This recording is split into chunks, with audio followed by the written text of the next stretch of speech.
이 오후에 주신 말씀은 구약성경 시편입니다. 시편 116편 12절 말씀입니다. 한 절이기 때문에 한 목소리로 받도록 합니다. 시편 116편 12절입니다. 다 같이 내게 주신 모든 은혜를 내가 여호와께 무엇으로 보답할까? 아멘. 잠깐 기도합니다. 거룩하신 주님, 오늘 이 말씀 가지고 섰습니다. 성령 하나님께서 붙들어 주셔서 바르게 선포하고 듣고 깨닫고 은혜되는 시간 되게 하여 주시옵소서. 삼위일체 되신 하나님께 크신 영광 되는 귀한 말씀으로 선포되게 하여 주시옵소서. 거룩하신 예수님의 이름으로 기도합니다. 아멘. 우리가 이제 은혜에 대해서 자주 묵상하고 배우고 또 기도하고 또 기록하고 그럽니다. 은혜라는 단어는 참 이 기독교에서 뺄래야 뺄 수가 없습니다. 그래서 영어에서도 이 그레이스죠, 그레이스.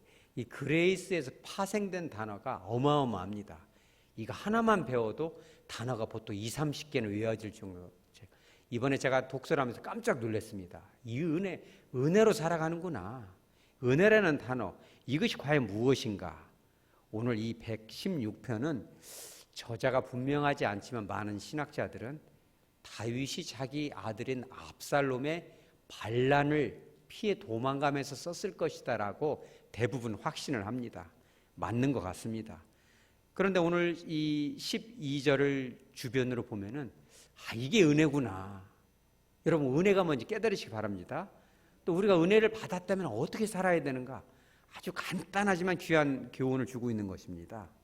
우리가 11절을 보시지요. 11절에 보면 이렇게 나옵니다. 다윗이 말하기를 내가 놀라서 이르기를 모든 사람은 거짓말장이다. 그죠? 부모가 너를 끝까지 지켜줄게. 아빠는 너를 사랑해. 검은 말이 섣불리 되도록 우리 살아봅시다. 별의별 말을 다 하죠. 그렇지만 사람은 지켜줄 수 없다는 겁니다. 그가 배신해서 그럴 수도 있고 마음이 냉담해져서 그럴 수도 있지만 그거보다는 사람은 지켜주고 싶어도 능력이 없어서 못 지켜주는 수가 많습니다. 그죠? 부모가 자녀를 아무리 사랑해도 우리가 하늘나라 가면은 그들을 지켜줄 수가 없잖아요. 다윗은 그걸 말하고 있어요. 이 압살롬 가장 사랑하고 신뢰했던 아들이 반란을 일으켰을 때 자기 편에 섰던 많은 사람들이 다 압살롬 편에 들어가 버리는 거죠. 그 도망자의 길에 섰을 때 지켜줄 수 있는 사람이 많지 않았습니다. 이게 다윗은 참 가슴이 무너지죠. 어디에다가 하소연할 데가 없습니다. 그런데 1절에 이 다윗이 이렇게 고백을 합니다. 내 음성과 내 귀를 들으셨다. 하나님이 그 말씀을, 그 다윗의 아픔을, 기도를 들어줬다는 거예요. 2절에 보면 뭐라고 나옵니까? 그의 귀를 내게 기울이셨다. 여러분, 그런 습관을 들이시기 바랍니다. 이 경청하는 습관. 물론 사람에 따라서 기질적으로 다른 사람 말을 끝까지 잘 듣는 사람도 있습니다. 순하니까. 우리 교인 중에는 그런 분들이 참 많은 것 같아요. 그런데 기질적으로 성질이 급한 사람들은 끝까지 못 듣습니다. 저도 그런 부류에 속하는데 수도 없는 훈련을 합니다. 훈련 참 많이 합니다. 그래서 이제 이 훈련을 하면은 이제 이게 상당히 기질은 안 바뀌지만 인격은 좀 바뀝니다. 그래서 어떠한 자세가 나오냐면 제가 귀가, 여러분 중에도 그런 분이 있을 거예요. 귀가 어두워서가 아니라 누가 뭔 말하면 이렇게 들을 때가 있어요. 여러분도 그러나요? 대답을 하나도 안 하시네. 딸이 아들이 엄마 그러면 딸아 왜 이렇게 한번 해봐요. 이렇게 눈도 봐야지. 이렇게 그러면은 딸이 좋아하겠습니까? 안 좋아하겠습니까? 며느리가 가지고 어머니 그러면 아가 왜 이렇게 그러면 그 며느리 마음이 어떨까요?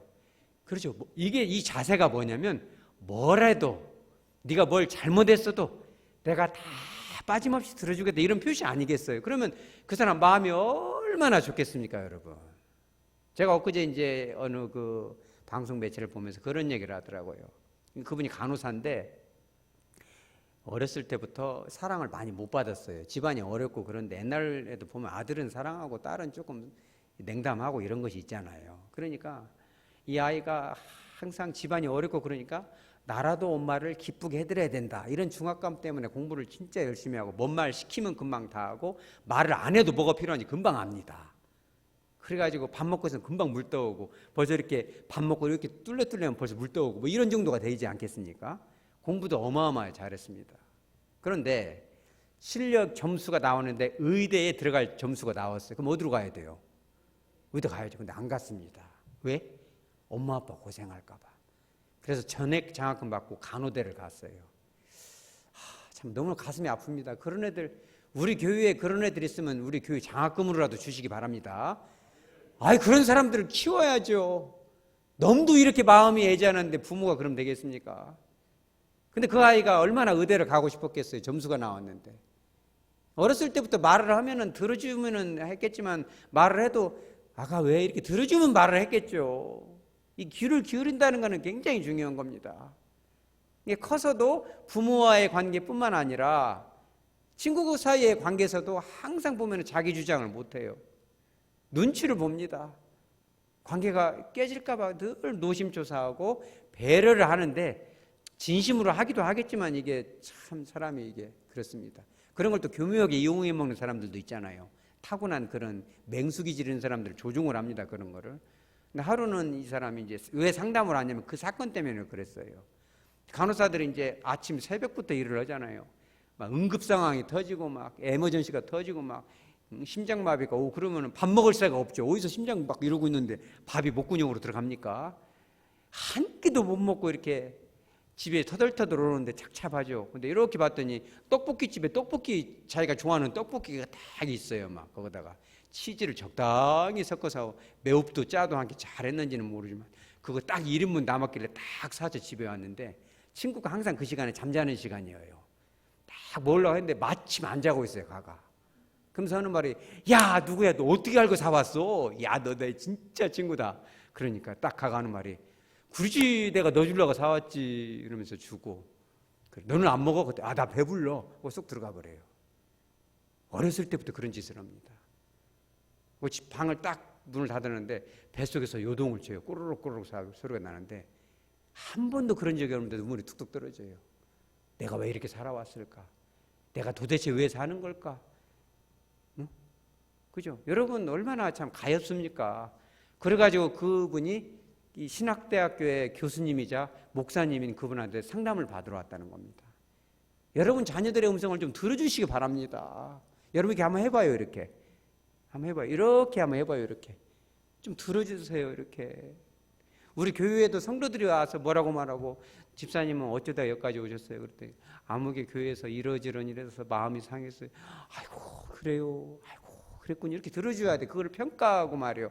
그러면 안 되지. 그것도 목사님한테 그렇게 하면 안 되지. 이러지 마시고 우리 따라서 들어주자.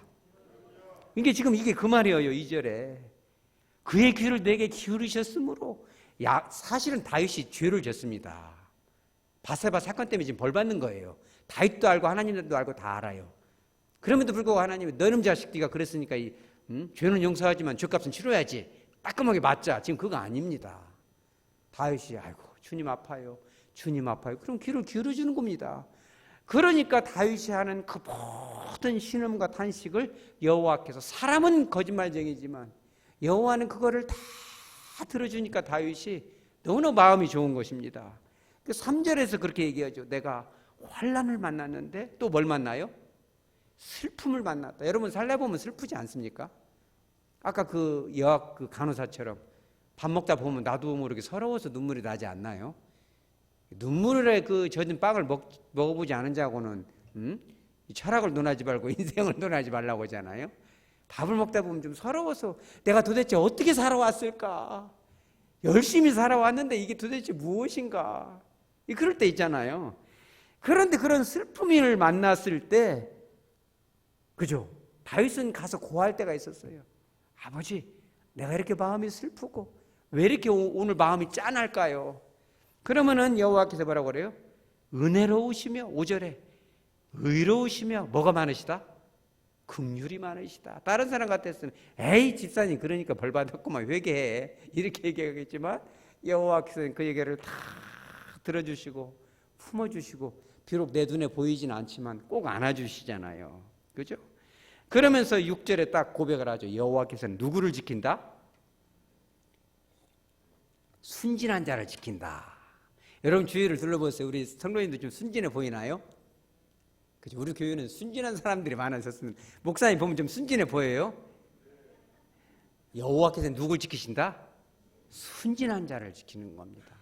술수가 많고 막 뭘 잘하고 물론 이제 그런 사람도 필요합니다. 그런데 여호와는 주님 앞에 순수하고 순진하고 술수는 부족하고 요령도 없고 뭔가 좀 말주변이 없어도 순박한 사람을 주님은 사랑하고 그의 편에 서서 연약한 그에게 연약함이 강합니다. 우리 교회를 주님이 사랑하시는 겁니다. 그러니까 왜?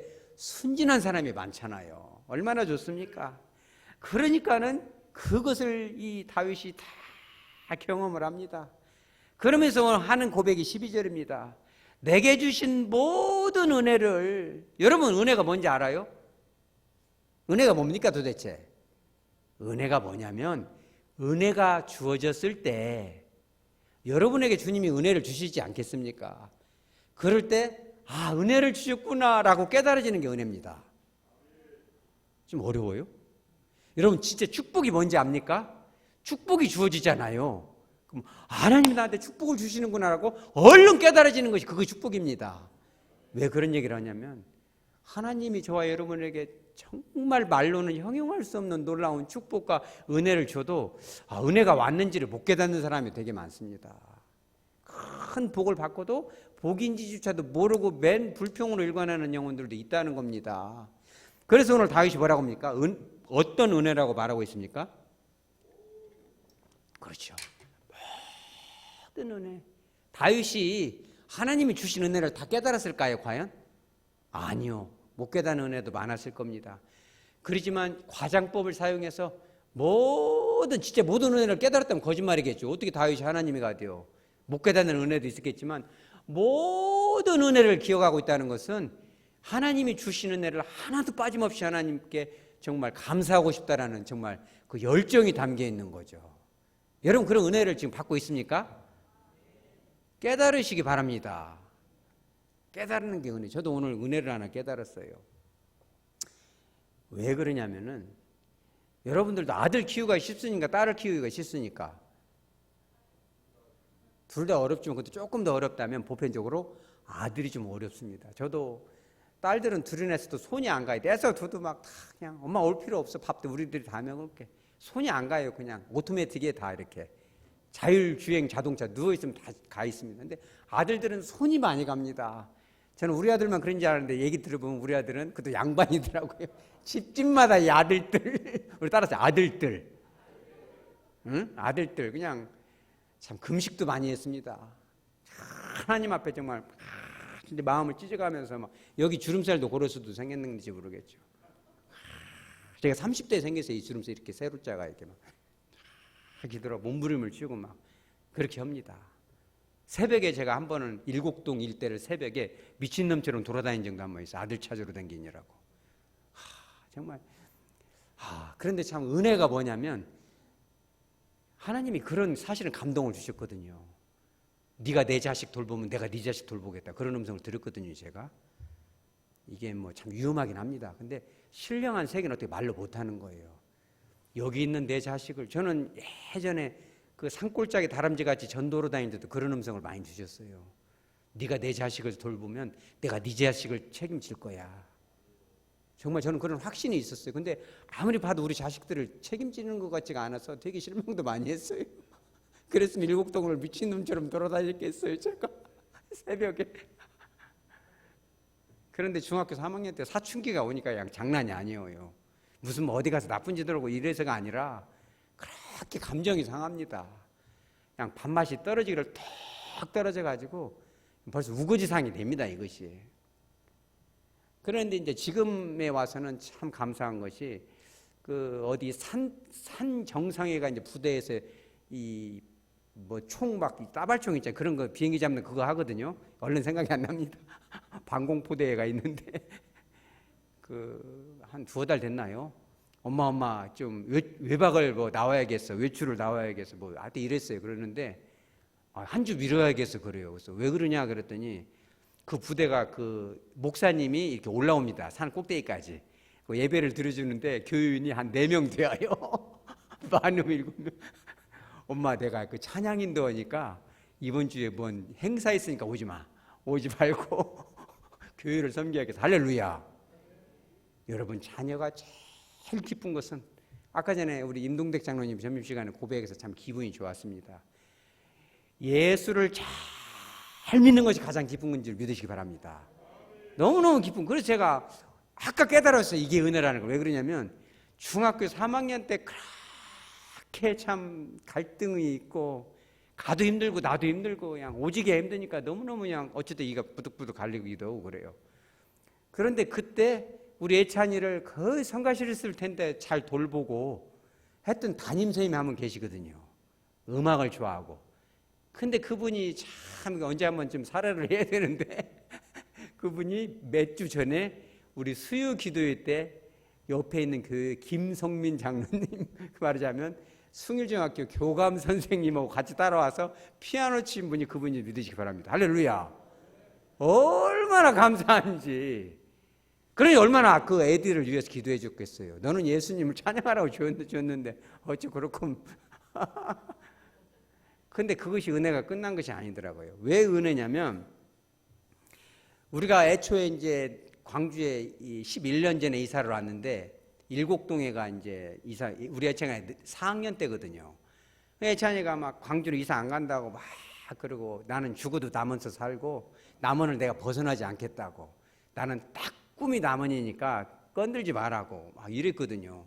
굉장히 버거웠습니다. 그래서 공부를 하려면 이제 제가 그래요. 공부를 하려면 큰 데로 가야 된다. 전주로 갈래, 강주로 갈래 그랬더니 큰 딸이 광주가 크니까 광주로 가고 싶다 그러니까 거기는 전라북도가 아니니까 넘어가기 좀 부담스럽지만 용기를 내서 사실 온 곳입니다. 근데 아들들은 말을 안 듣잖아요. 그래서 4학년을 들어갔는데 참 걱정이 손이 많이 갑니다.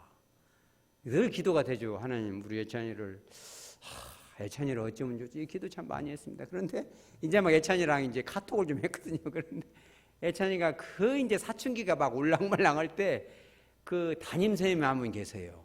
합창부를 애찬이가 했는데 참 또 사랑을 많이 받았어요. 근데 그 참 귀한 그 선생님이 여기 안에 있어요. 누굴까요? 자, 손 한번 들어볼까요?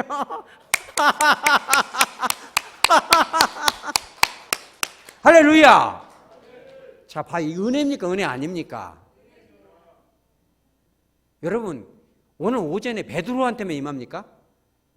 저한테만 임할 거예요? 순진하기가 이럴 데가 없는 여러분들한테는 안 임합니까? 이런 게? 여러분 믿으시기 바랍니다. 우리가 교회를 사랑하고 영혼을 사랑하면 하나님이 주시는 겁니다. 그러니까 우리가 할 것은 딱 하나예요. 뭐라고 해요? 12절에 하반절에 내가 여호와께 무엇으로 보답할꼬? 이런 은혜를 주시고 내가 걱정한다고 해서 자녀를 지키는 게 아니고 내가 따라다니면서 잔소리한다고 되는 것이 아니고 하나님이 지켜주실 텐데 하나님의 방법으로 하나님의 사람들을 통해서 오늘 아침에 말한 피그말리언 이펙트 그 사랑스럽고 신실하고 믿음 좋은 선생님을 통해서 직간접적으로 만남의 축복을 통해서 지켜줄 텐데 그거를 믿으시기 바랍니다. 우리가 할 건 딱 하나예요. 그분을 신뢰하고 그 놀라운 은혜를 얼만큼 돌려드릴 것인가. 여러분 이 돌려준다는 단어도 신기해요. 이게 슈브라는 단어인데 뭐가 이렇게 왕창 오잖아요. 그 중에서 조금을 뽑아서 드린다 그 뜻이에요. 하나님께 우리가 드릴 것이 하나도 없어요. 우리가 가진 게 뭐가 있습니까? 이 우주 만물이 다 하나님 건데 예수님은 생명까지 주셨는데 우리가 뭘 드리겠어요? 그죠? 그 중에서 조금 돌려드리는 겁니다. 여러분 전도도 그래서 하는 거예요. 전도도 무슨 뭐 내가 능력 있고 은사 있고 뭐 전도를 잘하고 복 받으려고 하는 것도 아니고 정말 주님은 십자가에서 나를 위해서 죽으셨는데 내가 전도한다고 매 맞고 이러지는 않더라도 그래도 시간을 좀 내서 좀 창피를 당하더라도 한번 해보는 겁니다. 그 작은 은혜를 돌려드리고 그죠? 임종 직전에 그런 사람들한테 여러분 전도하세요. 그러면 큰 은혜가 임합니다. 제가 오늘 좀 간증 많이 하는데 이해하시기 바랍니다. 지난주 며칠 전이네요. 그 요양원에 갔는데 제가 가끔 갑니다. 거기 간 지가 거의 뭐 한 20년 다 된 것 같아요. 근데 한 번도 그런 적이 없는데 딱 가니까 그 할머니 한 분이 산소를 꽂아놓고 있더라고요. 병원이 아닌데도 거기는 이렇게 잘 돼 있어서 산소 공급을 좀 해주고 그래요. 물론 좀 논란도 될 수 있지만 최선을 다하는 거죠. 병원에 가야 되는데 안 간대. 왜냐면 거의 90 몇 살이 됐기 때문에 보호자들이 아유 시키고 싶지 않다고 그냥 양로원에서 그냥 돌아가시면 좋겠습니다 이러는데 보호자들이 쭉 둘러섰어요. 그래서 이제 딱 하고 나서 돌아서는데 선생님께는 산소 빼면 안 될까요? 그러더라고요. 그래서 어찌 그러세요? 그랬더니 산소 꽂아놓으면 오래 가니까 엄마 너무 고생할까 봐 너무 불쌍해요. 좀 고통의 기간을 줄여주고 싶네요. 그래요. 그래서 빼십시오. 이렇게는 말 못했어요. 저는 그렇게 말 못합니다. 그래서 간호과장님하고 잘 상의하세요. 그러고 그냥 왔거든요. 싹 빼더라고요. 그리고 딱 그러는데 마음에 딱 걸려요. 뭐가 걸릴까요, 여러분?